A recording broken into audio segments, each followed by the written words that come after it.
Et on poursuit ce journal avec Al Bouraq, le train marocain grande vitesse qui passe à l'énergie verte. L'Office national des chemins de fer verdit donc le cycle plutôt d'alimentation électrique du réseau ferré national en substituant sa consommation électrique par une énergie propre. Et c'est grâce à l'énergie propre justement fournie par un opérateur national, c'est ce qu'explique l'ONCF, justement qui entame cette nouvelle étape. L'Office fera ainsi passer 25% de sa consommation énergétique globale à l'énergie verte pour en atteindre 50% en 2023 avant de l'apporter à la totalité à moyen terme.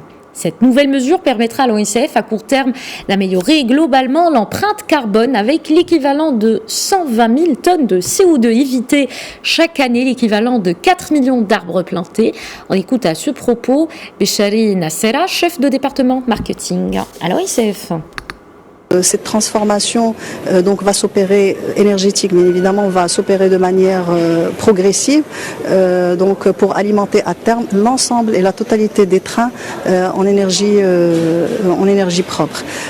Ceci confirme l'engagement de l'ONCF pour la planète en tant qu'acteur incontournable de la mobilité à bas carbone, puisque aujourd'hui l'ONCF permet de réduire son empreinte carbone d'à peu près 120 000 tonnes de CO2 par an, ce qui est l'équivalent d'à peu près une plantation de 4 millions d'arbres.